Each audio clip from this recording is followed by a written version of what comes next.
When I find myself in times of trouble, Mother Mary comes to me and says, listen to a podcast, which is what you're doing right now. I'm Charlie. And I'm Corey. And this week we will be discussing the Beatles for the first time ever. Very exciting stuff. And the album we will be choosing that Corey chose to discuss was Let It Be, which was their final released album, but not their final recorded one. Yes. And it came off more of a, this is the one that I knew the most tea of, you know? And Charlie and I are both Beatles fans, and I grew up, my family is a huge Beatles family. It was engraved early on, not in a whether you like it or not sense, but it was just part.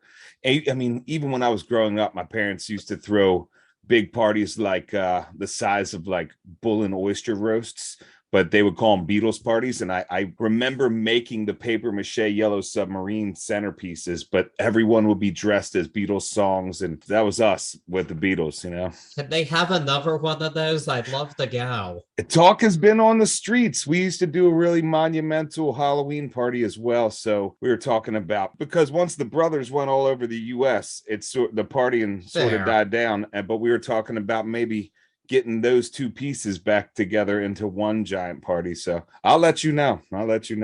Because I was once John Lennon for Halloween. I took a hippie shirt I had and got some glasses and said I was Lennon, because I was in a Beatles phase at that point in time in middle school. I was Lennon 10 years ago, 13 years ago. I think it was me and my wife's first Halloween party together when my parents were still throwing. I have to find those pictures.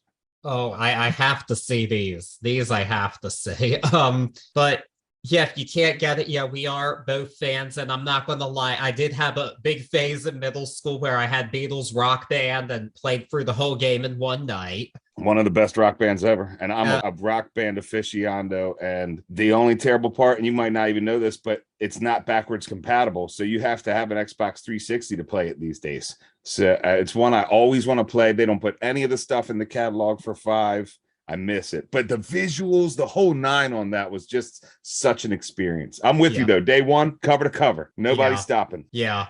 Unfortunately, my brother accidentally broke part of the drum set for it. Let me guess, the bass pedal? No. One of the stick. No, one of the pads, actually. There you go. So it was an impressive break, not going to lie. But yeah, those were...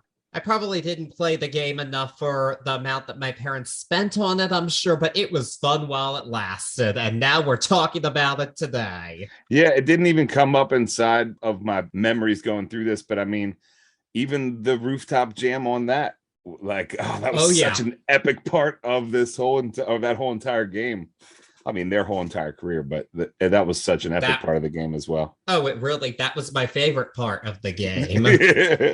So that is part of what made this era so much fun to do. And another big thing that happened in the past couple years, I would say, I've always been a Beatles fan, but I have to say the Beatles stand kind of jumped out a bit for me with the release of the Get Back documentary on Disney Plus. It really kind of got me more interested in the Fab Four than I'd been in a while. Nerd. Like, I really wasn't looking into them or listening to them as much for a bit, but the documentary really kind of ignited something in me, and I did love it. I watched the whole thing, but it's about this era. Oh yeah, that's all it's about. Peter Jackson bringing me Lord of the Rings and then following up with that beautiful documentary. I got to thank him 2 times, but it was one. I don't think you were alone in that. That really sparked, in my opinion, a whole new generation or a whole new group of people just getting in. And for guys like myself or like my father, or, you know, I keep going back to my family, but that's who I've talked to about the Beatles most in my life. We found all types of new stuff. There was new stuff to talk about, new Beatles stuff to talk about, even though it was stuff inside of what we already knew. It was such a unique one, a tear-jerking one, but a unique one. Yeah. And my parents aren't as diehard of the Beatles as you are, but that is a lot of how I know about who they are. Like my parents, they had the Anthology CD. They had my mom even had a Paul McCartney biography back in the day that she said was pretty boring, actually, but They were pretty big fans, and one of their favorite stories to tell was when they were engaged, seeing him at RFK Stadium. Oh man, alone or No, wings? it was a solo tour. He did have Linda with him though, and they said she sang a song and she was just terrible. Oh, Linda. We're gonna keep it light on you, as light as we can tonight, Linda. I mean, she's not on this album, so we can't really give her too much flack. We really can't. She's not the more controversial woman in Beatles lore, as we know. She is to some, but she's not number one of them. But not at all, not even close. Yeah, and we'll talk about that lady a bit, but yeah, anyway, this was a really fun one to dive into, because there's just so much to get into with the Beatles. They're the biggest band ever. So much has been written and recorded and talked about regarding this group of four, and it's just always an interesting discussion. And I think that we hopefully have set the stage for you to bring a somewhat new perspective, hopefully, to these same old events that you may have already heard about, but hopefully we could shed some new light, because somehow they always find new ways, and they're just such fascinating figures that I can't get enough of it. I can't. I agree. I think the only one thing for anybody who might not know, or even if you think you know, something that always rings true is to really remember when this happened, because we got it at the end, but this happened before Abbey Road. So it's something to really think about as we go through this album. Yes, and with that being said, let's go back to the late 60s now. Get back to the late 60s, I guess you could say. I like it. So there's a couple different, basically either way you slice it, the origins of this project began in 1968, and there have been kind of two explanations offered for it. One was kind of well documented in the 33 and a third book on Let It Be, which is that in 1968, the Beatles, they filmed a promo video for this new song that they recorded. It was some song called Hey Jude. I'd never heard of it until this week. But they filmed the video for it, and obviously, I didn't. A few people heard the song and liked it, you know. It's a few. Just a few. But the Beatles actually kind of liked doing the video because it was a live performance kind of thing. It wasn't completely, but semi-live at least, and kind of reinvigorated something in them about their earlier days, because they had stopped touring in 1966. They didn't really enjoy doing it, and the way that they were doing stuff in the studio made their new songs hard to play live on stage. Yeah. And because of that, it just didn't make sense to go on tour and still play the same songs over and over again, because they wanted to do this new exciting stuff they were doing. And that trend only continued, certainly, with the work they did in 1967, Sgt. Pepper's and Magical Mystery Tour. But in 1968, they were working on the White Album, and that one, actually, it's also been said this was the genesis of it, because that album was so ornate. It has 30 songs on it, and some of them have certainly been played live over the years in solo performances. I mean, I can already think of a couple White Album songs off the top of my head that I heard live when I saw Paul. Yeah. But overall, it didn't really...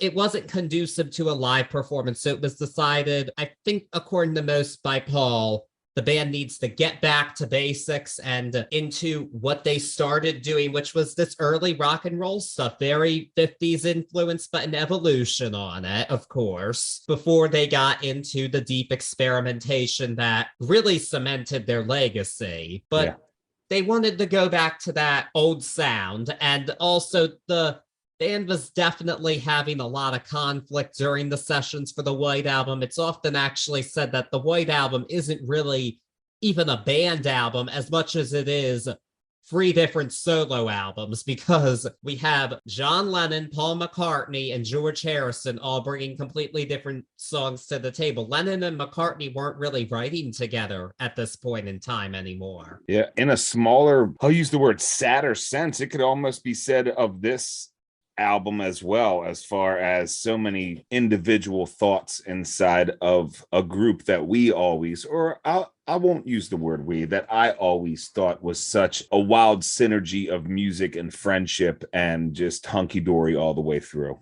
You know, of course, the people that lived through it didn't see it like that, but I'm talking as a young 9-10-year-old child listening hardcore to a full, almost a full discography. You know, you always felt that it was always a group movement, you know? Yes, and certainly at least someone in the band wanted it to get back to that. I keep saying that over and over again, intentionally or not, but no, heard. That's what happens. And there were plans, various different plans, various different accounts of like they were going to do a TV special or a film or whatnot, or something like of a live concert somehow was this plan, but they were going to record new material for it. And so in January of 1969, these dates are so well documented, it's amazing. I wish every artist of this era had dates that were this well documented. I heard that. We were just talking about that, but that's real. It's insane. I mean, yeah, I didn't get this on the Share podcast looking at those 60s albums. They didn't care about the dates. I heard that. But the Beatles, they kept track, and well, I'm grateful for it. I just wish everyone would have done it. But anyway, they were doing these sessions and they were filmed by Michael Lindsay Hogg, who it was agreed would be directing this TV special, which would focus on the making of their album and some of the songs on it. And interestingly, January was the only time they could do it because of other commitments these guys had. You can feel it so much more, in my opinion, in the Disney Plus documentary of like how under the gun they were, how unvibing they were, but more so how quickly it had to be done. And it wasn't something that looked like any of them really enjoyed it being under the gun like that, you know? Yeah, but it is interesting that the Get Back documentary also kind of rewrote the sessions, because it did show some of the good times had as well. Like, it wasn't all bitterness, because at the end of the day, these guys were friends, just so much else had gotten in the way when it came to relationships and business, and that'll always drive a wedge. They were getting older, and they had also really embraced a psychedelic look into themselves as a band. And really by this point, John and Yoko were, I hate even saying it out of my mouth, but they were hard in the heroin, you know? So there's a lot of back and forth. It's so great to see those happy moments, because knowing everything, watching that, it's heartbreaking sometimes to see them interact during that. But then life is life, you know, we all grow and change throughout. And even in your closest friendships, you'll find, or I've found that throughout my life. I could only imagine making music for that many years with the same 4 brothers and it not going like that, at least at some point throughout. Yeah, and the heroin, it is, unfortunately, it's a very important aspect of it. Because of this heroin, Lennon was not quite as productive as he had been in the past. So I think because of that, McCartney felt the need to really take over the reins, but he was also admittedly going on a power trip, and this led to George Harrison temporarily quitting the band during these sessions. And they'd done what they could, long story short, and they put together a rough mix of it, produced by Glyn Johns, who admittedly, he'd worked with a bunch of people, but was still starstruck to be working with the Beatles. Yeah. And a lot of it's been made that the sessions really didn't sound good. And I mean, the Glyn Johns mixes have actually been released officially. You can listen to them on streaming. I don't think it's quite as unsalvageable as it's been stated, because it's still the Beatles we're talking about. Yeah, I can see where you're going there, but in the sense of a lot of those tracks really only having mono recordings, like Yeah. that's so tough. That's so tough. Of course, we're gonna get all over that, but it really is. It was. I mean, for half of it, they were in a soundstage, right, Yeah. or just a TV studio. And then the other half they went home. It's tough, but no, you're right, it's always going to be Beatles. I mean, even some of the criticism to this album's like, it's still Beatles.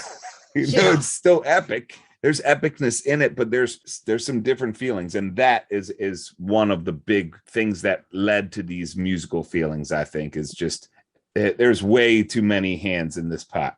Yes, there are, but at the point in the story that we're not even at the too many hands yet, because the plan was probably around May. They were thinking they'd release an album. A cover was shot for it to be called Get Back, and the photo was an update of the Please Please Me cover. It ended up being used for a compilation later on. That's iconic too, the Blue album. Oh yeah.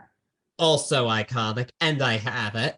Heard. But that they ended up shelving it, and the Beatles ended up, long story short, making Abbey Road, which, okay, that was released first for many reasons, because it's Abbey Road. What else do we have to say about it? Of course. Well, until we maybe cover it on this podcast, who knows? But back to Let It Be. Anyway, Abbey Road came out, and the Beatles, it wasn't Beatlemania by this point, but undoubtedly this was still the biggest band. They were still making huge hit records, topping the charts, selling tons of albums, and still a force to be reckoned with, at least as hit makers at the very least. Most definitely. But end of the year, the Beatles went back to Glyn Johns and still wanted him to compile an album. And they ended up adding some other songs, but it didn't quite end up happening that way. The band wasn't too thrilled with all these recordings, and they had a newish manager at this time named Klein. He had a different way of doing business than the Beatles were used to. Being from New York, he was pretty aggressive.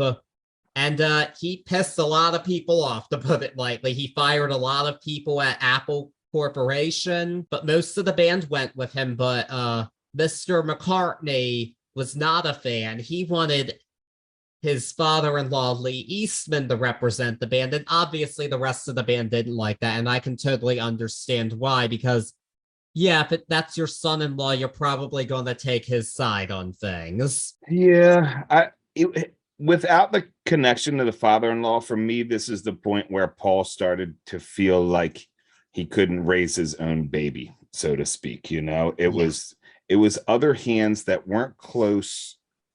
I mean, everything else had been the same for a million years coming up to this. So it was for me, it's the point where Paul starts to be wary. I'll say it, of this American management, but also just of the whole situation going down. Yes, and his bandmates were pretty frustrated with him, but I think history has, to put it lightly, put Paul in a better light, just because Alan Klein ended up being involved in a lot of lawsuits with former clients. He even went to jail at one point.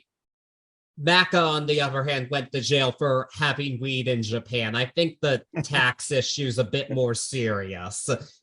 Yeah. I also think it lends to McCartney's overbearingness in the sessions for this album. I really do. I think that he was worried that it was getting away from them, and he wanted to make sure he still had somewhat of the reins on this. Yeah, well, so the story kind of ends how this album ended up. John Lennon and George Harrison invited Phil Spector to produce the final mix of the album. Now, Phil Spector is a legendary producer, but he'd gone into retirement for a bit. His sound had fallen out of vogue, and he was not in his best state of mind. I'm glad you said it. To put it lightly, lots of drugs, lots of manic behavior, but he did things as he could in his trademark sound, and Paul McCartney was not happy with some of it. We'll get into that when we get to the particular song, of course, but the album went out with the Spector arrangements in May of 1970, and naturally, the album still sold well. It wasn't as big as Abbey Road. It still topped the charts worldwide because it's the Beatles. Obviously, it's going to do that. But over time, this is a controversial album. A lot of people really debate its merits often. A lot of people say this is the worst Beatles album. Which is very tough to say, and we go back to the old, it's the Beatles, you know, there's something in it regardless. And without touching any of the individual band members' feelings on the Spector rewrites or additions or the way he produced these tracks, I think we also have to say that everybody was sort of in this limbo so much that the only person on hand during Spector bringing in orchestras and doing Wall of Sound was Ringo. And he was just playing for the session players, you know? So that's another thing to think about, man. Like, I love you, Ringo, but of all people, Ringo was the only one in the studio with Phil Spector. And it got so crazy that players were leaving, and Ringo, well, he is a man of peace and love, but Ringo had to bring Spector around and then call the players and be like, please come back. We're gonna make it through this, you know. And I think that is the biggest error of all. The Beatles did not go with their normal producer, George Martin. He ended up returning for Abbey Road. He had some involvement with this, but I think that just was the issue. I mean, Spector and Klein just called him an arranger. They didn't respect Mr. Martin at all, but that was not a correct assessment. I think you hear it in the sound. His touch is missing. And that's the thing. So it's a member of the band, in my opinion. I mean, he's been with them for the whole way through. And then, without going too much in the album, we just get different sounds. You know, we get sounds that some of the band felt that would never be on their albums, period. And we get sounds that I think the listeners, especially at that time, which I stress trying to put yourself in the mindset of a listener and a Beatle fanatic at this point, but sounds that listeners at that time, fans at that time were like, what is going on here? So yeah, I tried to do that a lot through these listens, you know. I will say this. So it also, weeks before this album was released, there was a bit of conflict over its release because all of them were working on their own projects, and Paul McCartney made a homemade solo album simply called McCartney, and it actually was released a bit before this, and its release date did cause some pretty big conflict. But in a press kit for this album, Paul McCartney revealed that the Beatles had broken up. And there had been hints of this before, but this was when it actually became news, and it sent shockwaves to a lot of people. And I think almost immediately, people that had to immediately color the perception of this album for so many listeners, because immediately it was, oh, this is it, because it was released after they broke up. I think people hear it as the sound of a band disintegrating. Of course, later on, most of us learned that this actually wasn't the final music they recorded together. It was actually Abbey Road. Yep. But people heard it a different way. And some of that's been corrected, but some people still stand by that, rightly or wrongly. Agreed. But I'm so glad you touched on it, because I had alluded to it earlier, but everybody, I shouldn't say everybody, but a lot of people, like you said, immediately put this to, look, you can hear them breaking up in the tracks. You know, they might have been on their way, but it's not chronologically there like you think it is. No, it's not. And so we have this polarizing album, and by the end of the year, every band member had released at least one solo album. And when it came time for the Grammys, this album won an award for it being a soundtrack to the documentary Let It Be, and Paul McCartney was the only Beatle there. And also, it must be noted that, there was a documentary released to theaters called Let It Be.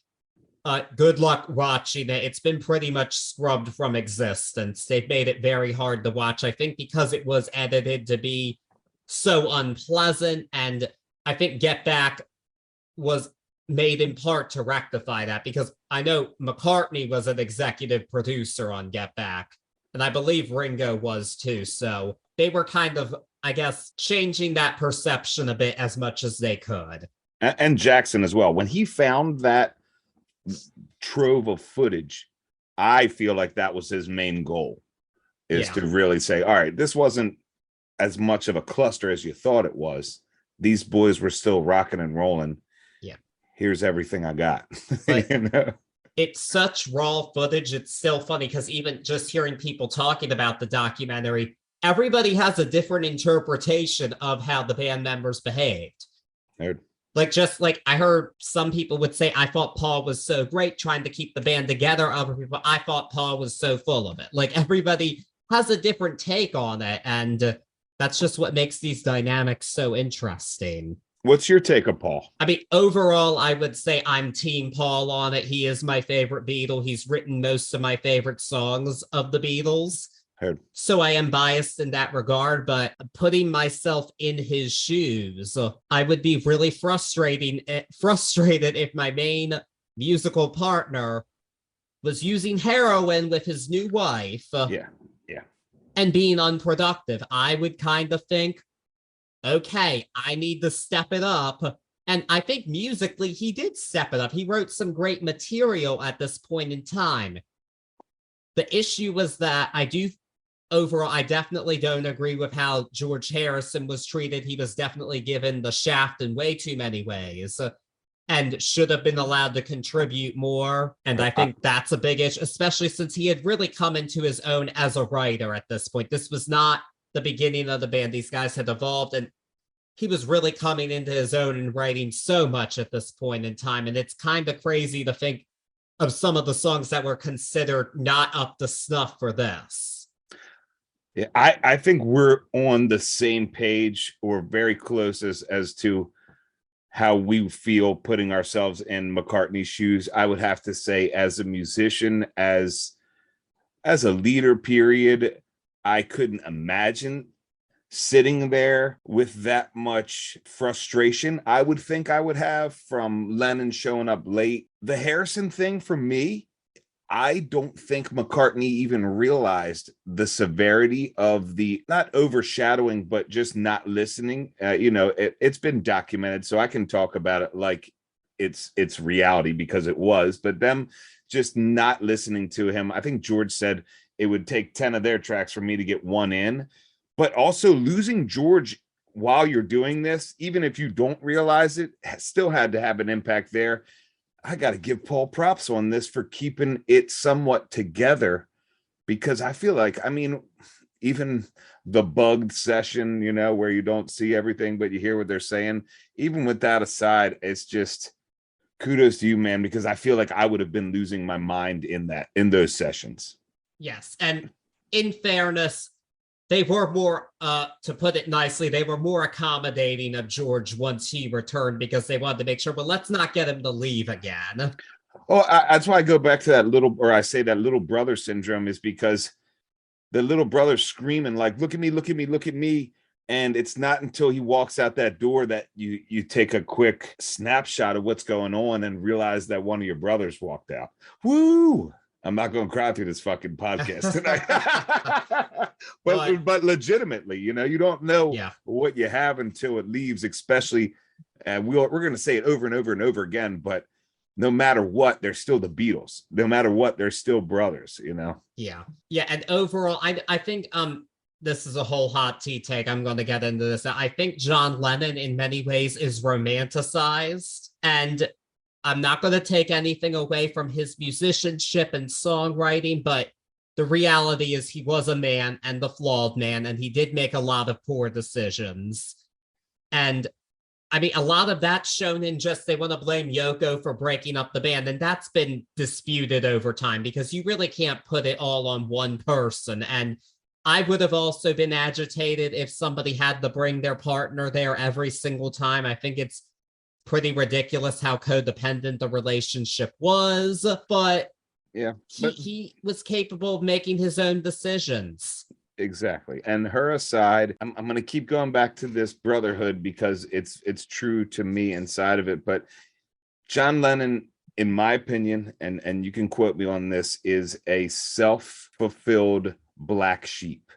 He made choices on purpose to distance himself because, Yep. and again, and I'm saying all this my opinion, but he made these decisions to distance himself because of these self-confidence issues. We talked a little bit about it on Bowie when he was talking about Across the Universe, and we learned a little bit more of that throughout this, but just the way he always sort of dissed on his own music and his ability, and it just hurts, man. It hurts. I showed a little bit of that when I went off on a tangent about the Lost Weekend era of his life, but it's like it's all on him, man, you know, and he chooses every which way.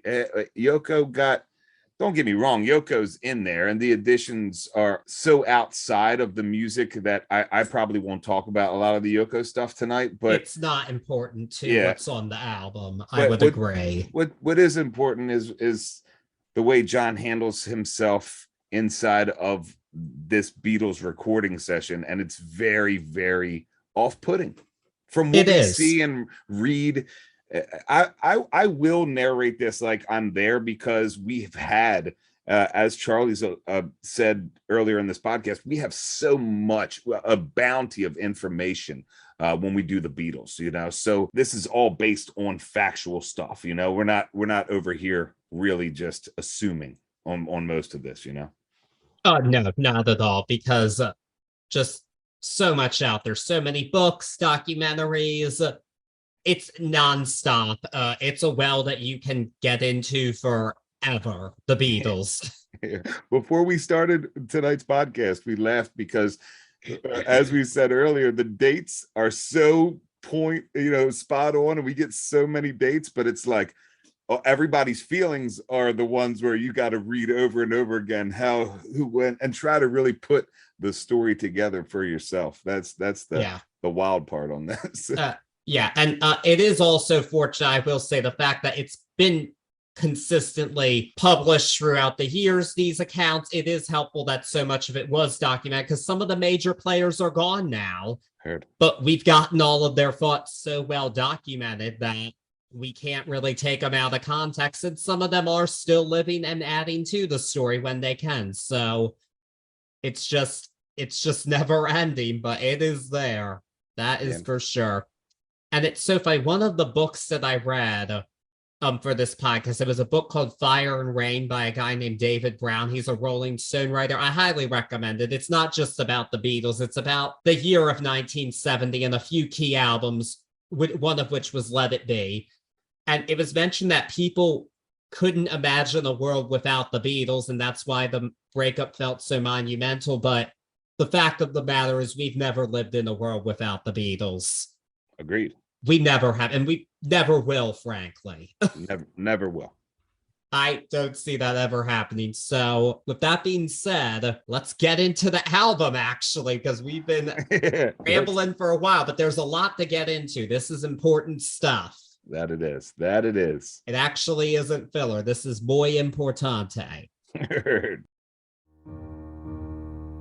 Inspired by the life of the savvy and ambitious Colombian businesswoman Griselda Blanco comes a new Netflix original limited series. Griselda tells the story of a devoted mother who, with her lethal blend of charm and relentless savagery, creates one of the most powerful cartels in history. Witness Sofia Vergara's captivating transformation into the godmother of the underworld. Griselda, streaming January 25th, only on Netflix. So, the album begins with a song called Two of Us, which is an acoustic-based opener that still has a pretty big hook courtesy of Paul McCartney, because that's what he does. He's Paul McCartney. And it was originally titled On Our Way Home. A lot of people thought he wrote this about his strained relationship with John Lennon, but it seems like it actually was about his wife, Linda, which would make a bit more sense, frankly, because she really kind of taught him to escape and just go into it and not worry about a thing. I mean, I think this is a really strong opener. I think it's an interesting choice to open with such an acoustic song. I would think that we would have wanted to open with one of the rockers on the album, but it does fine. I don't think I would have chosen it as the opening track, but it doesn't fail as the opening track either. No, it doesn't. It has a nice tempo and it gets moving. I always thought this was a love song growing up. It really wasn't until going through this week and really seeing the little, not homages, but the little pieces where people were like, oh, that's about John chasing paper. And then I started to imagine it being about John, and maybe it could have fit, but it looks, from what we can find documented, it looks to be about Linda, even though, and then we'll probably say this, or I'll probably say this a bunch of times, they were always big on you interpret it. They never really laid that stuff down. There was a documentary back in the day. I think it was the one about John Lennon and Yoko's apartment weekend, that whole thing. But long story short, they're at Lennon's house and a fan makes his way onto the premise.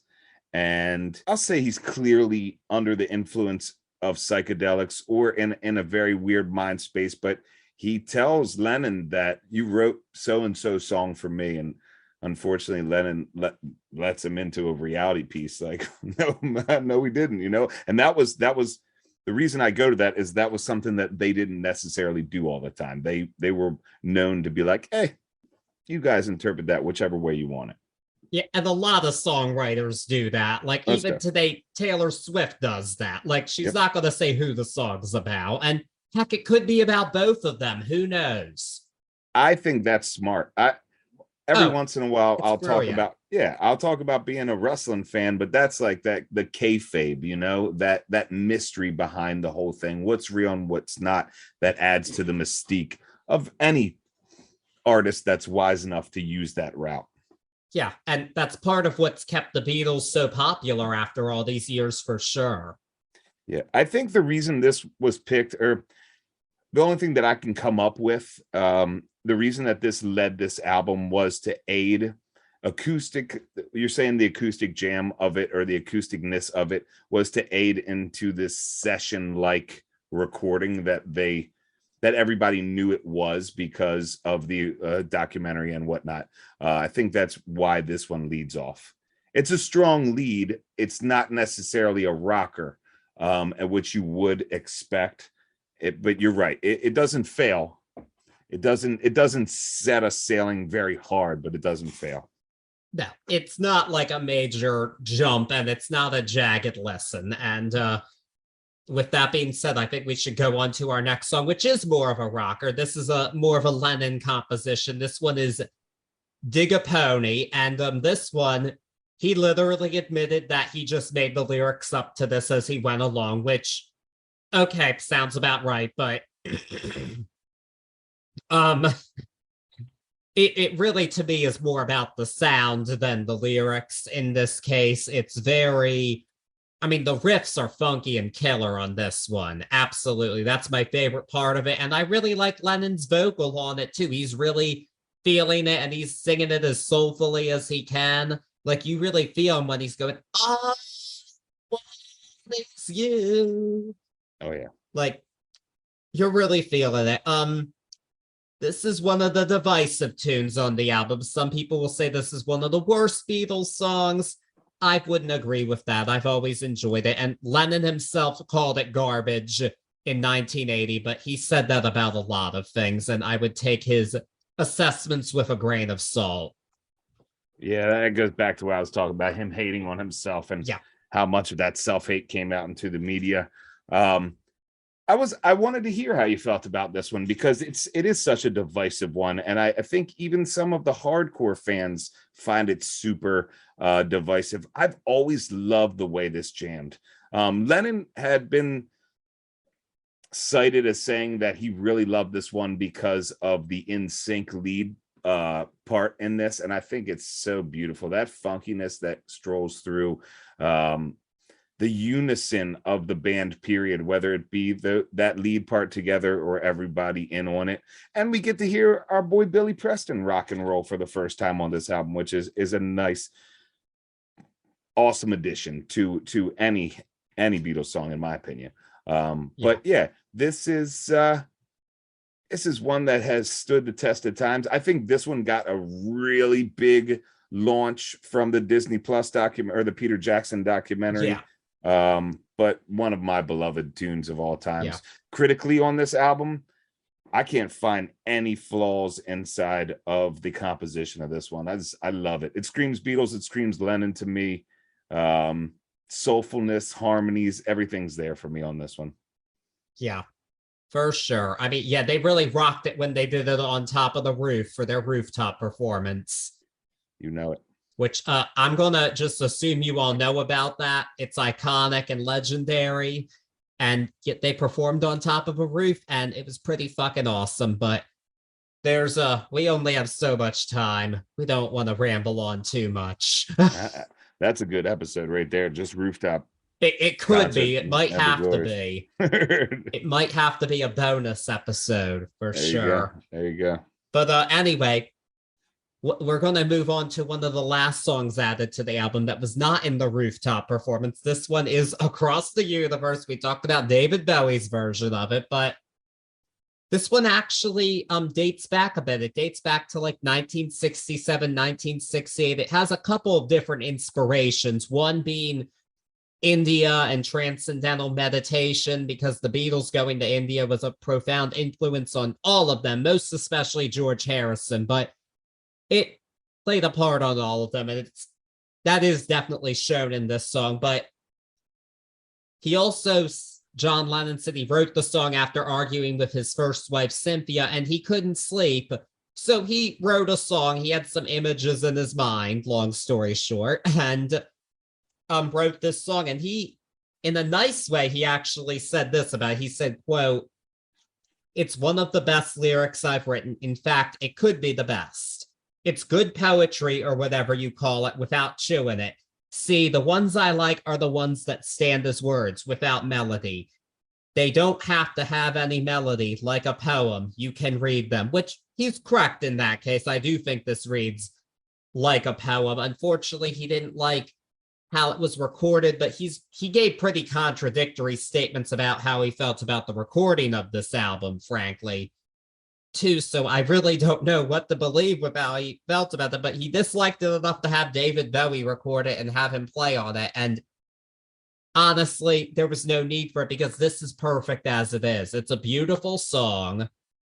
And part of his issue with it was he said that on this, Paul ruined the song and the guitars and his voice are out of tune.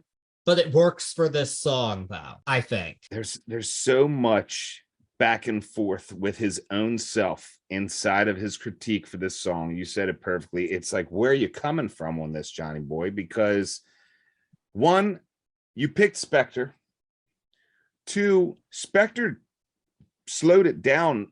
I believe it's a quarter, or he slowed it down. I think it's a quarter step slower than it's recorded. So you get that a little bit of out of tune if you know exactly where it was. You all got a chance. And this I have a beef with all of them on this one, because Paul does this throughout the album too.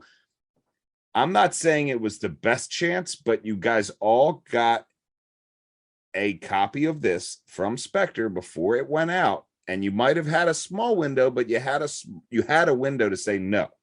Well, and no, go on. Paul allegedly did say no and was ignored. Was he? Yeah, and that's another back and forth, It is. I think he was. I believe that he was ignored. I do. Heard. As far as Lennon talking about this as poetry, 100%. And it's always been one of my favorites.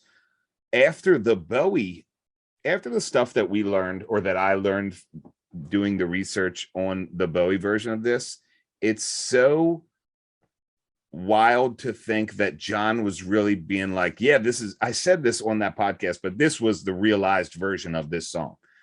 Because even on the Let It Be Naked, which was a release later on with a lot of the Spector stuff taken out, and there's still a psychedelic feel to the end of this song, and it works.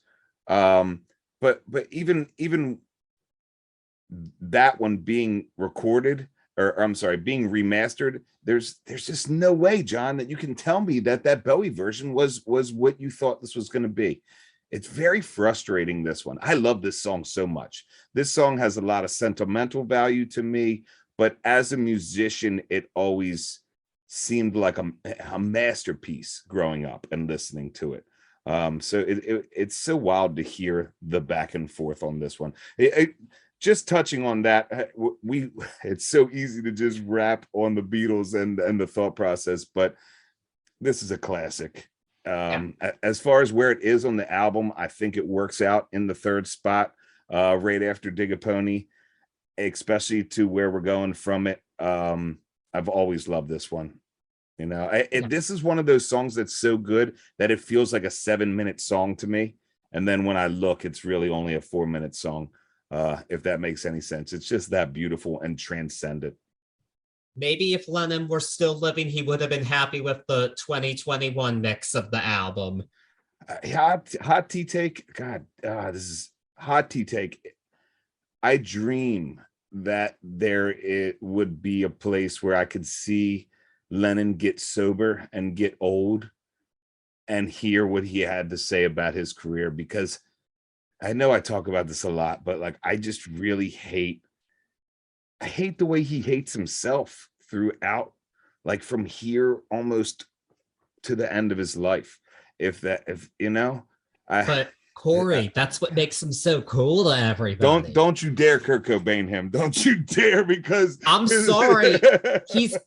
I like him much better than Kurt Cobain, but I'm sorry. I think that's a big part of it, because it's just, and no, the people have put John Lennon on the pedestal, admittedly. They have.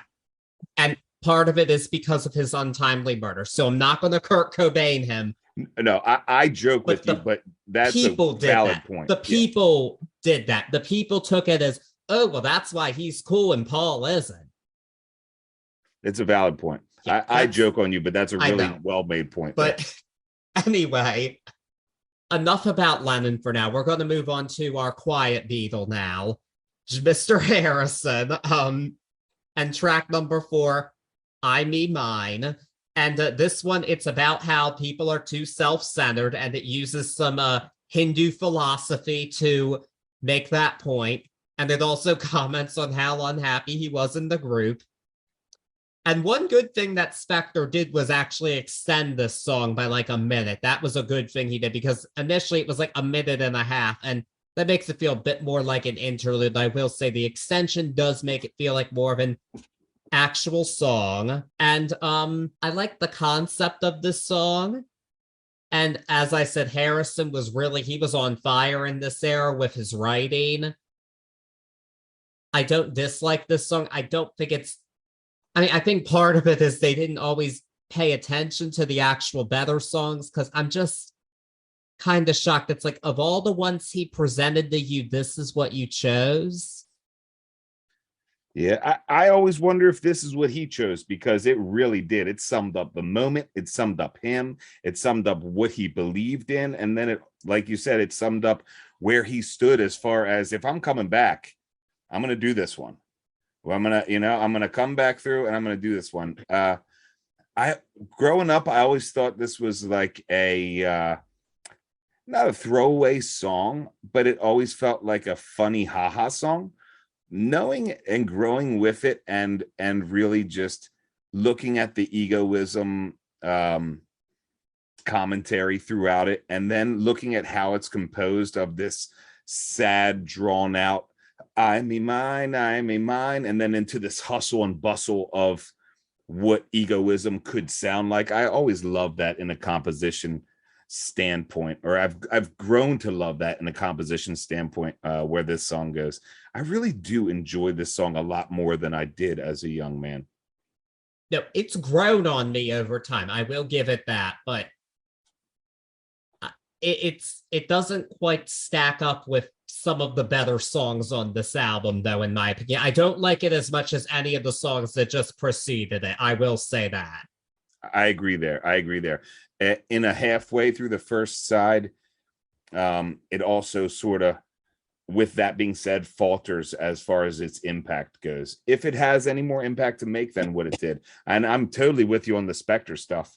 I think Spector aided this song in many different ways, if there was any song that he helped on, it was this one. So I'll give him credit for that. But meanwhile, speaking of joke songs, we have an actual joke song for our next track, which is Dig It. And really, it's an interlude that's an excerpt of a much longer jam session. I mean, to me, I feel like this song provides atmosphere to kind of give that raw feeling. That's really the best I can say. That's really all I can say about it and how it adds to the album. As a song itself, it's less than a minute long. It's not a song, it's an interlude. And I mean, it works as a palate cleanser for what we're about to hear. I do think it works in that regard. But other than that, it's a less than a minute long kind of joke. Yeah, part of a little jam session. If anything, it adds an even more. It adds more atmosphere to us. I feel like critically going back and trying to piece together what it might have felt like or put ourselves in these shoes, because this is going back to old Beatles, you know, this is going back to old John and Paul growing up, English, funny, fun stuff, you know, even to the Georgie Wood little excerpt at the end, who was like a vaudevillian type of young looking guy back in those days. And that it was that tongue-in-cheek playfulness that Leonard exuded throughout this process, and I'm glad that made the album. Just, you know, hearing him be, even though I believe it's tongue-in-cheek, almost like, look at what we're doing, making fun of it like it's a little vaudevillian show, it still gives you, like you said, that atmosphere that is a very cool piece. Yeah. And it does transition us and provide a bit of a palate cleanser for our next song, which is the album's title track, Let It Be. You might have heard of it. So this song, Paul McCartney got the idea of this song when he had a dream that he saw his mother, Marion. He lost his mother when he was 14. And a lot of people saw this as possibly being religious. And he even said, you can interpret it however you want. Yep.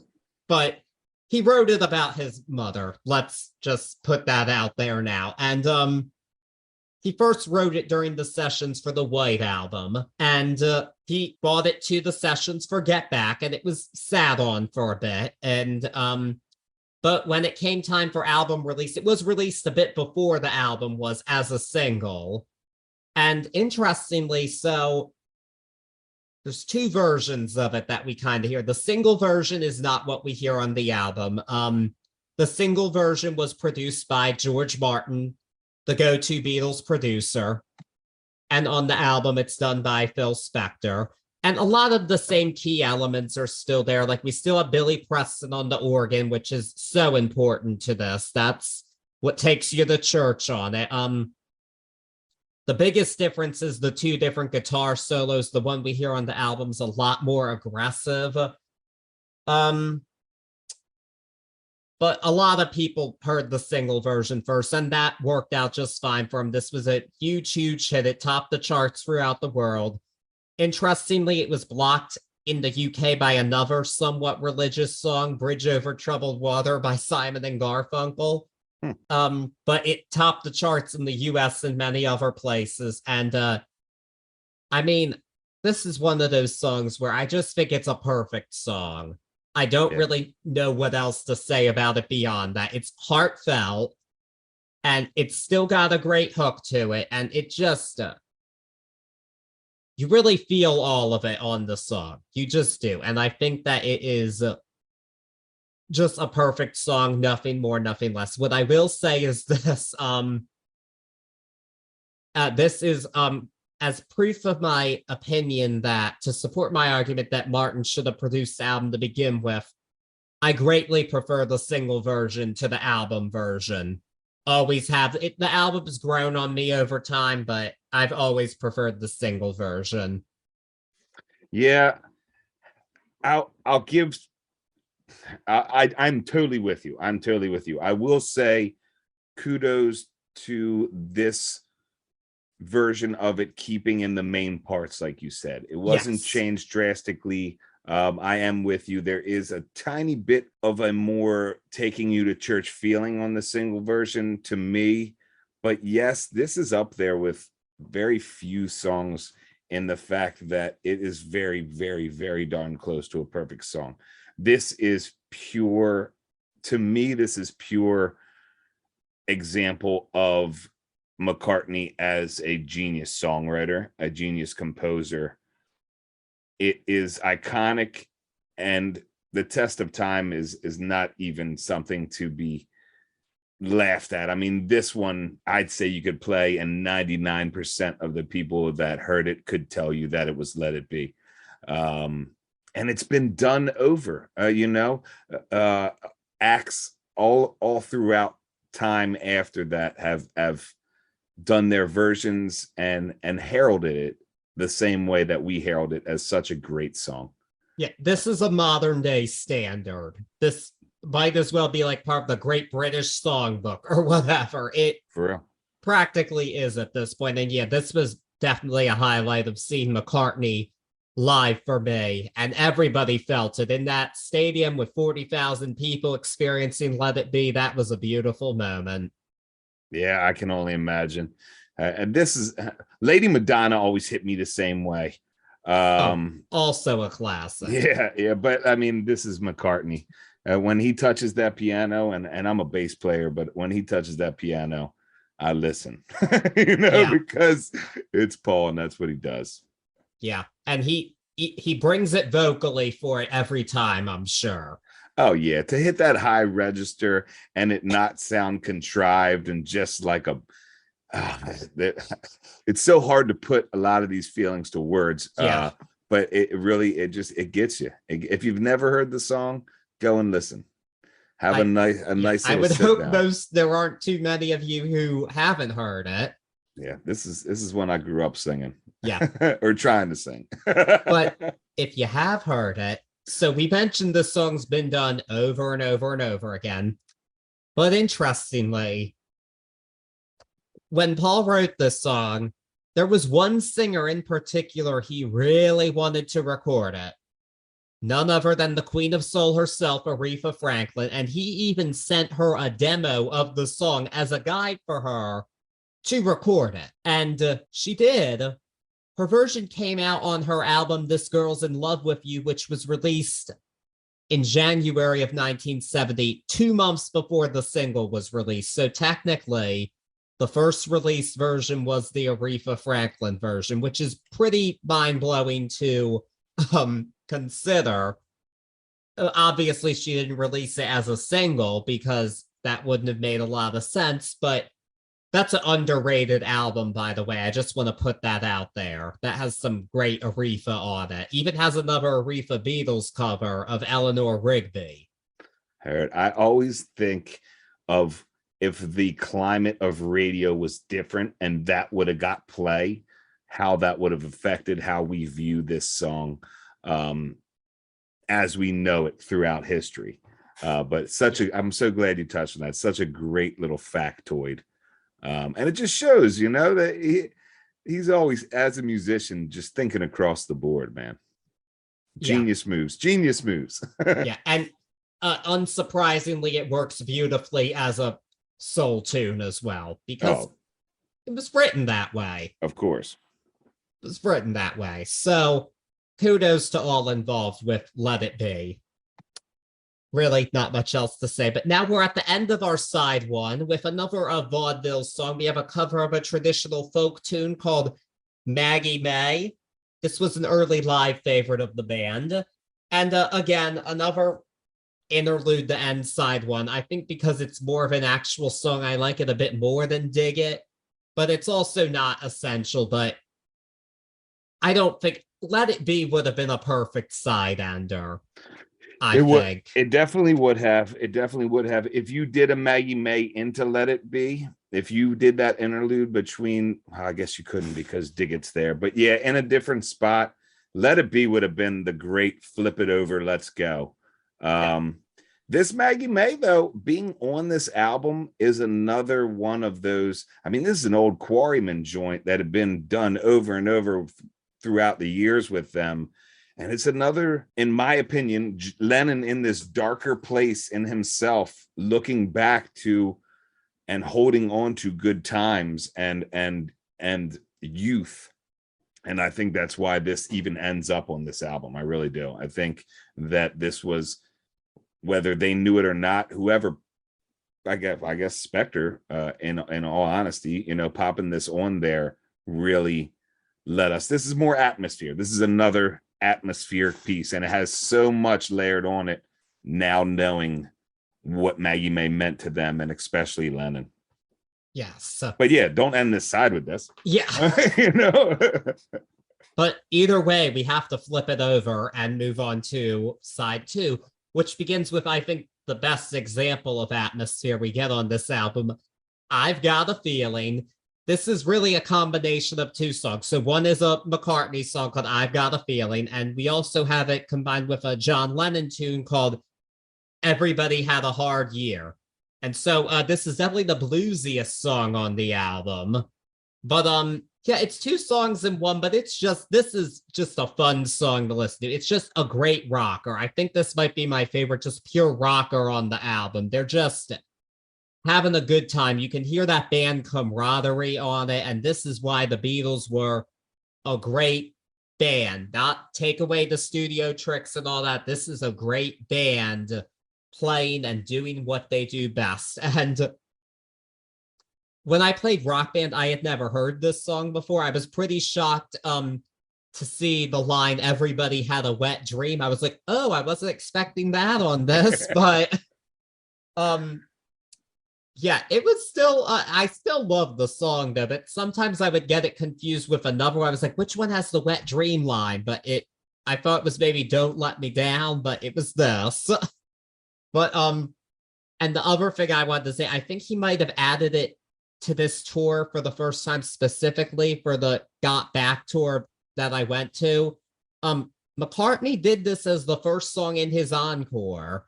And oh, that's glorious. And yep, Johnny Boy appeared on the screen to do his part from the rooftop. Yeah. And definite highlight for me. And it was just, you couldn't not feel everything, whether you were there or not, to see the virtual duet between Lennon and McCartney. You had to feel it. It was awesome.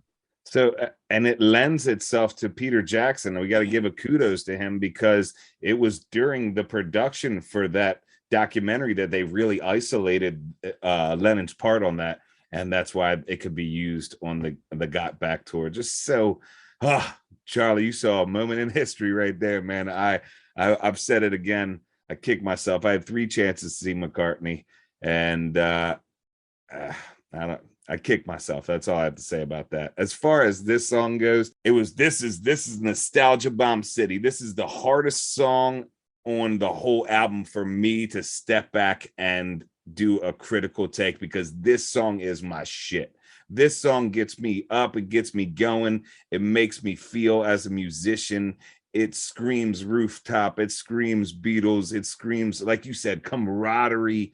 And I've always loved this song. I'll tell you what, though, Billy Preston, man, Billy Preston he almost becomes the star of this one for me with his pieces in this. And I've always loved that too. This song, this is how you start a second side at the very, very least.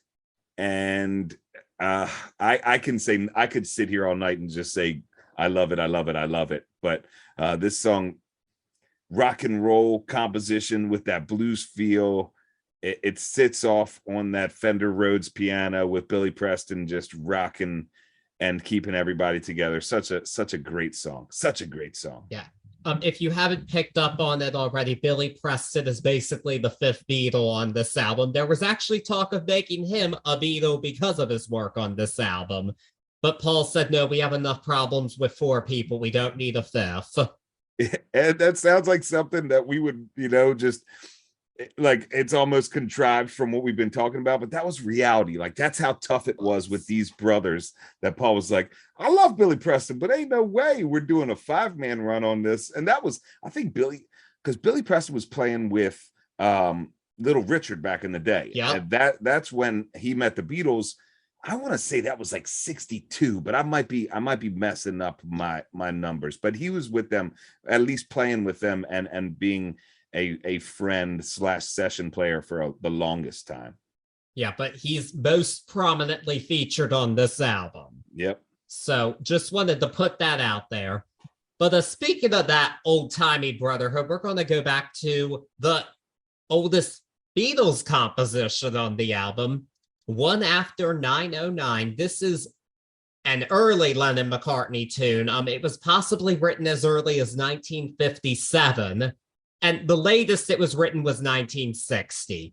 So Lennon said about this song, quote, "That was something I wrote when I was about 17. I lived at 9 Newcastle Road. I was born on the 9th of October, the 9th month. It's just the number that follows me around, but numerologically, apparently I'm a 6 or a 3 or something, but it's all a part of 9. End quote. Number 9. So, and Paul said that this was him and John trying to write a bluesy freight train song, and they first recorded it in 1963, which makes sense, but they weren't happy with the take they did of it, but they resurrected it for this Get Back at the time it was known. And I mean, it's perfect for this concept. If we're going to go back to the roots and playing, this is a perfect song to do it. And I mean, it works for what it is. This is just that great 50s style rock and roll. Like, I can totally imagine Elvis rocking this one out too. And yeah, it's just a fun tune. It doesn't take itself too seriously, but for what it is, it's perfect, I think, as a rock and roll song. And I think even early on, we really see even at this early stage, in that 50s rock and roll era, they wrote this. They already had their own voice and knew how to kill it on that level in a way that others just weren't doing. And I think that's so important to point out, and it's really evident here. And it holds up. It not only holds up, but for me, this is one that has just, like a fine wine, got better and better throughout the years listening to it. You're not doing well as a brotherhood. You're not doing well as a band. You're having writer's block, or, just all these things we were going to. What's the best thing to do? Take it back all the way to what you loved when you were starting doing this. You know what I'm saying? And that, I think, is one of the reasons why it just sings so true. Like you said, it doesn't take itself too seriously, but they didn't back then. And I think this is such a really great addition to a little bit of levity inside of it. It's still composed nice. It's a little loose, but I mean, it's a really cool take, something that we don't get to hear a lot from the boys. And again, I'll drive home that it was just a piece of levity, always a piece of levity for me on this album, especially more and more, like I say, like that fine wine, more and more as we know and learn more about the process throughout this. But they were taking it back to what they knew on this one. Yep. And how beautifully it worked for them. Yeah.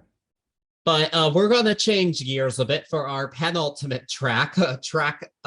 Oh no, not penultimate. I'm getting ahead of myself. But our track 10 still, The Long and Winding Road. This is the most controversial song on the album, not because of its content. The concept came from a visit to Paul McCartney's Scotland farm, where he ended up residing permanently after he was a Beatle. And he first recorded it actually during sessions for the White Album. He even offered it to Tom Jones under the condition that it be released as his next single, but contractually that didn't work out. So Paul held on to it and brought it to the band in 1969, and they recorded it.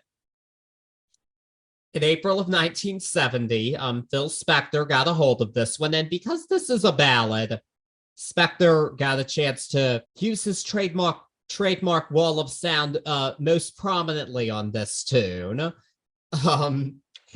And he added a full orchestra of 50 people and a 14-voice women's choir. And Most accounts, it sounds as though Paul McCartney was not consulted about that. And when he found out, McCartney did request for a lot of this to be removed. He requested that the Klein and Spector, it must not have got, I think it didn't get through, it's been said. Some people say, oh, he knew. But either way, it went out with all these embellishments. And McCartney did not get his wish. And even though it went out as it was at the end of 1970, when they were looking to end the contracts, in his appeal to dissolve the Beatles partnership, McCartney listed a few reasons, and one of them was the long and winding road. Because he was so unhappy with how it turned out, he felt it was overdone. He envisioned it as a much simpler ballad than Mr. Spector had. But this song ended up being the Beatles' final single in North America, and it topped the charts in both the US and Canada. And yeah, it was a huge hit. So a bit of a mixed blessing, I'm sure, for Paul circa 1970. He was hurt. He was hurt, to say the least. He's very vocal about that. Was the window there? Did he say no? Did he say nothing? That's for him, Spector, and the boys to really ever know. But he was hurt. Hot tea take. The only thing that I can get with Paul on this, other than the fact of it was my song and I wrote it like that, and I really wish you wouldn't have changed it without letting me know. He was quoted saying that he would never have a woman or a women's voice on a Beatles album. And it's not in a sexist way or anything like that. It's just the part of what they always did. I can maybe see where he's coming from on that, but really this hot tea take is I don't think this song is what it is without the cinematicness of it, without the orchestra, without the way that Spector ended up producing this. And I've said it sitting here, the man is a genius. He's a genius songwriter, and I will never take anything away from that. But also as the band's final single, you know, a lot of this just comes from my heart and my feelings for this. But as the band's final single, the cinematicness of that ending piece, that long and winding road of the Beatles, I think it just perfectly fit. And I love the way this song is composed, and I love the way it's produced. That's my hot tea take on this one. I mostly agree with you, actually. I am very much Team Paul in many ways, but I agree. This is not a simple ballad. This is a cinematic song. The title kind of is asking for it to be this big overture of a thing. Yes. I do find the choir to be overkill. Yeah.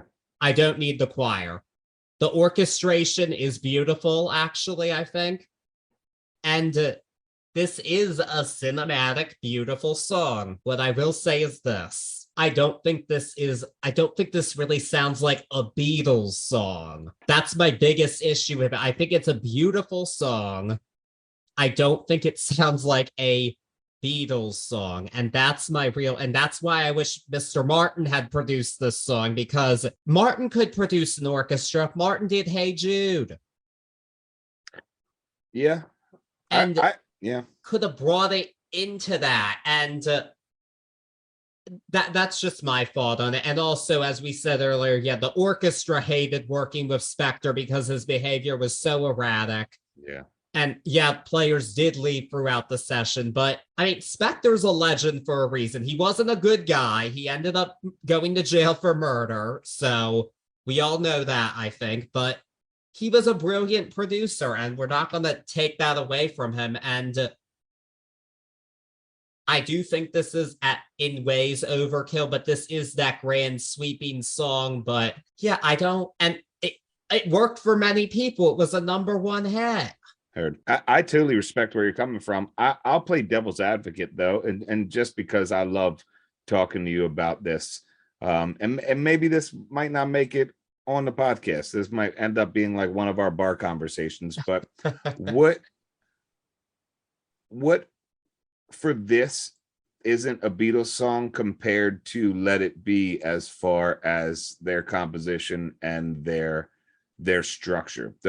I feel like they're very similar in their grandiose feel. But what for you really doesn't feel Beatles about this? Just the cinematicness of it, or it's not the cinematicness of it. I think it might be the fact that this is other people shading my interpretation of it, but as soon as this was released, this was picked up on as an easy listening song. Heard. Many adult contemporary artists of this era took this song on. Even my beloved Cher did this song. She recorded it on her Half-Breed album, and No Women's Choir, faithful to the original. And I love my Cher, you know that, but she was not doing that Beatles style of music circa 1973. Heard. Like this is, and I think because that, like this was performed on TV variety shows. Not that other Beatles songs weren't, but this one in particular was chosen for that. And I think that the Beatles are not easy listening. I respect that. I thank you for having an answer to that. I mean, that was out of left field, but I totally respect where you're coming from. I can see from knowing you and from and just the way you put that, I can see where you're coming from on that. Yeah. Yeah. The Beatles, they always take us all over the place. Now, I could be wrong too, and I think I shouldn't even say it, but I'm pretty sure Lennon was quoted later on being like, "This could have been a Wings song. We didn't need this." I mean, it probably could have been. Actually, he did say he didn't like Let It Be, which I totally disagree with him on that, but he's not wrong. I mean, this isn't too. I can definitely see the evolution from this to Live and Let Die. Let's just say that. There you go. That's a great way to put it. I think Live and Let Die is a better song, but I definitely see the genesis of it here. Let's just say that. I like it. So, yeah, there's that. There is one cover I want to mention of it too, not just the Cher one. Aretha Franklin covered this one too, and it was even called the Best Beatles cover by Rolling Stone. I don't know if I'd go that far, but it is a contender, and it features none other than Billy Preston on it.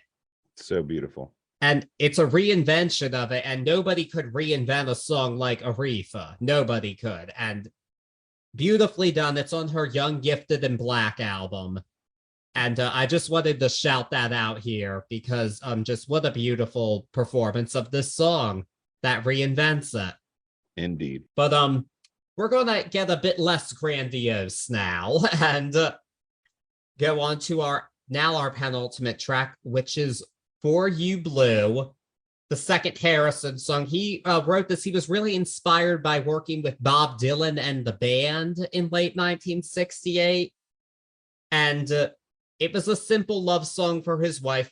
George Harrison said that it had all the elements of 12-bar blues, except that it was happy-go-lucky, which, yep, that's it. That's basically the song. It's a short tune. I think it's a cute song. I do think it pales in comparison to some of the other stuff that Harrison was writing at the time, but I like it. This one is also not a favorite of everybody, but I've always enjoyed it. It has a place. It does what it needs to do, and I think he means it. It's a cute, breezy little tune, and it was actually a double A side with The Long and Winding Road, so technically it was a #1 hit too. There you go. It's a great song. It's a cute song, like you said. It's a neat 4-bar blues, almost anti-blues because of it. It has so much happiness in it.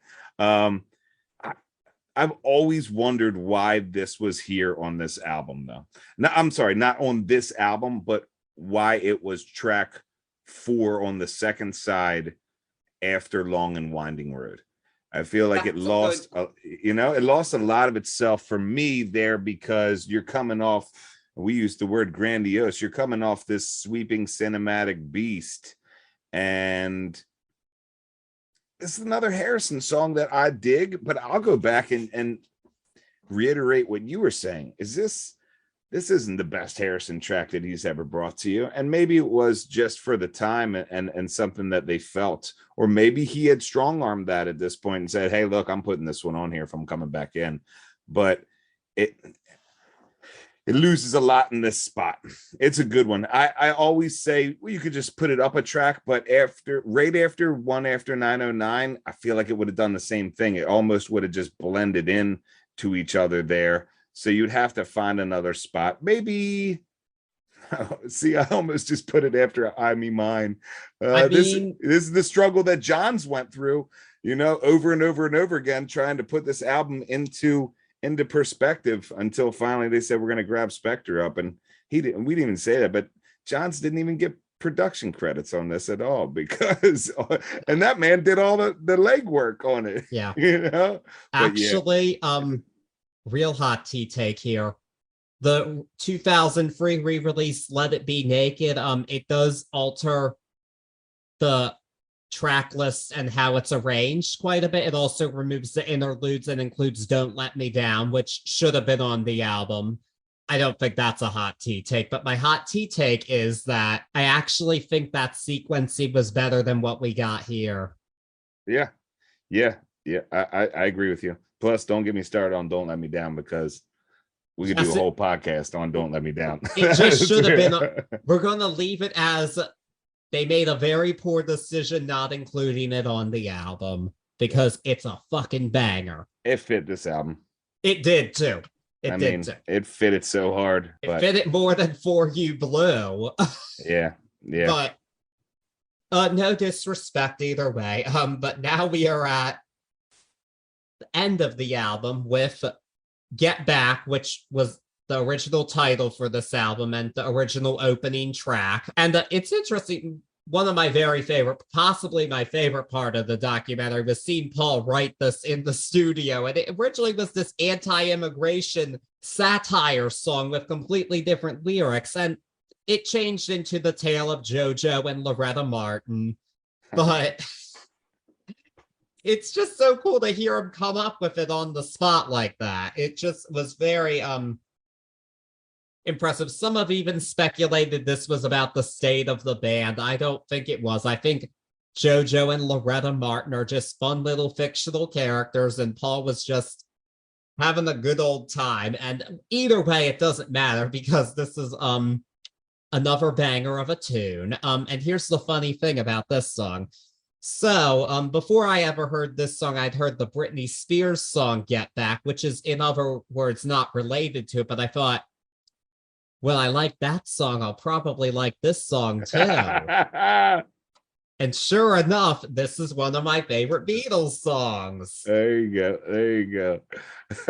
And we talked about the importance of Billy Preston to this.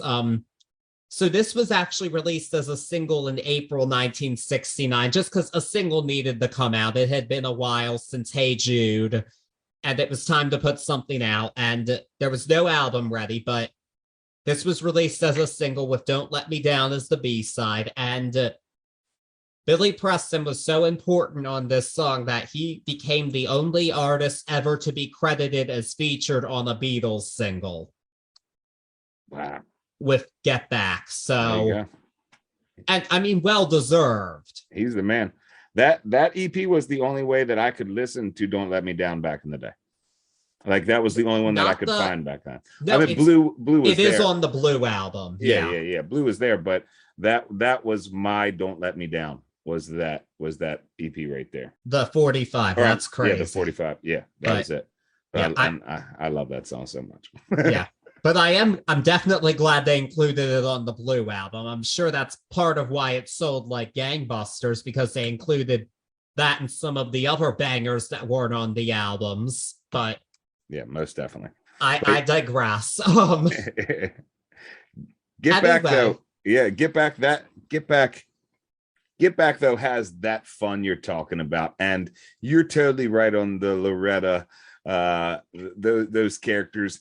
I mean, it's one of my favorite parts of the documentary. Watching Paul sit down, in my brain, he's cross-legged with his bass sitting, but he might have just been sitting straight in the chair and just literally pull it out of the air.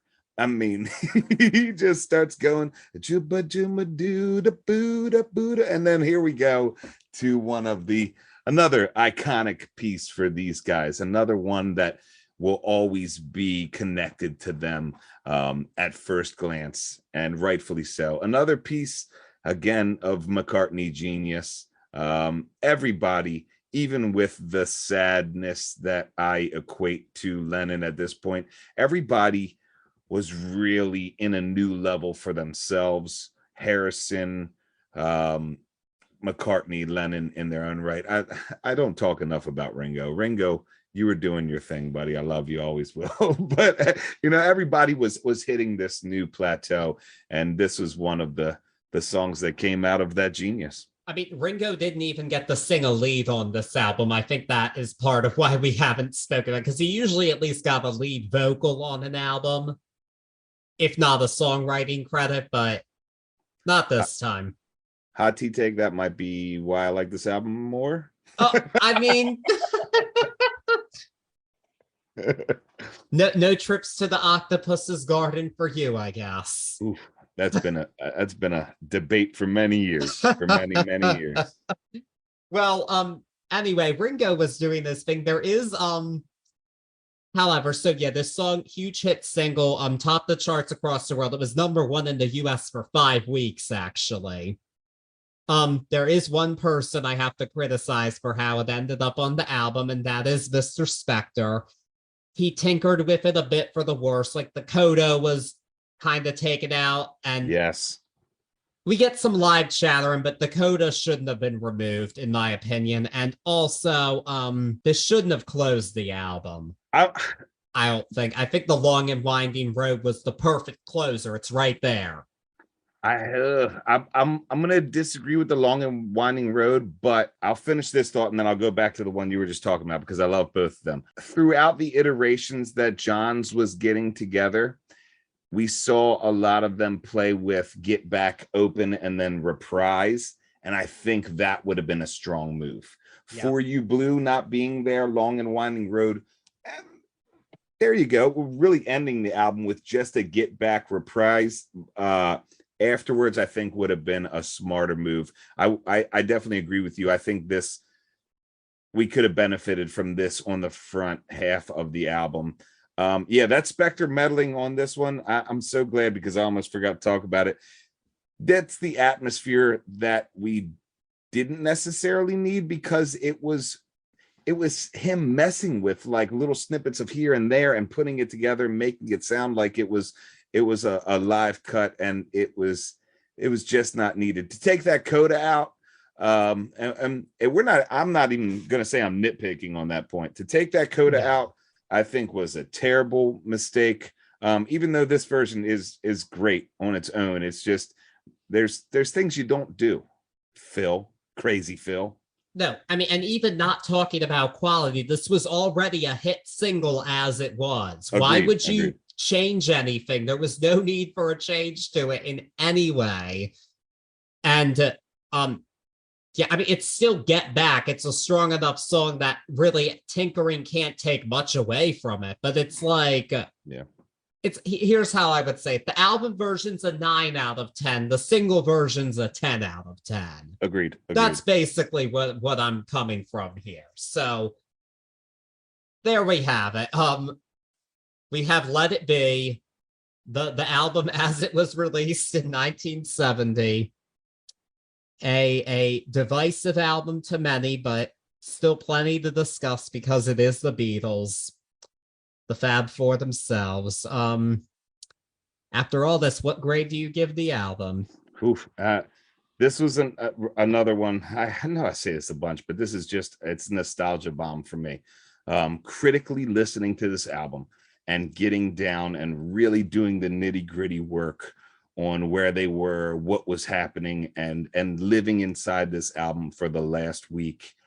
There's still not a lot of places that I can find very many missteps throughout the album. It's not one of the cases for me where any of the missteps even cast the tiniest bit of shadow on the rest of the album.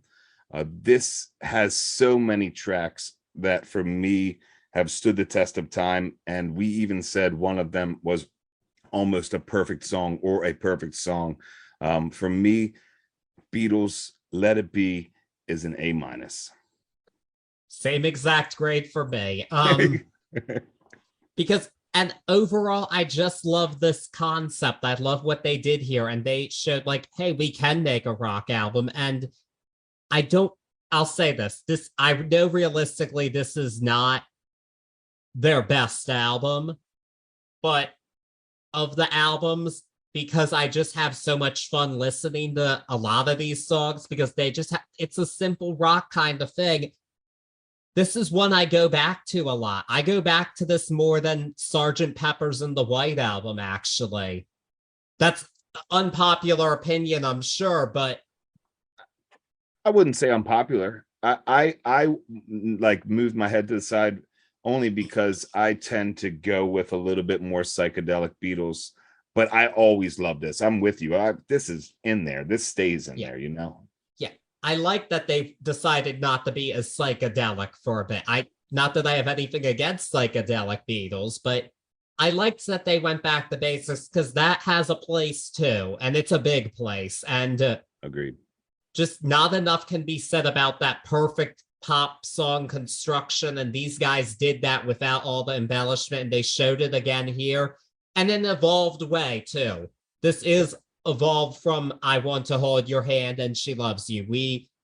This is them doing this kind of music as the evolved young gentlemen they were, and that's why it's one I go back to a lot. The only one I go back to more than this is Abbey Road. Heard that. So what's your favorite song on this album?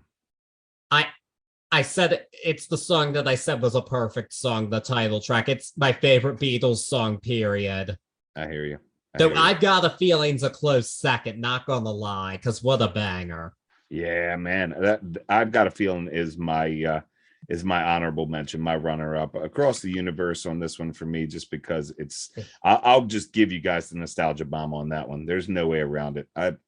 That song has embedded itself so much in my life, so many different times that one just, it gets me every time. There was tears, there was smiles, there was all types of feelings throughout this week. So I'm glad we got to do this. I'm glad we got to do the boys, the Fab Four together.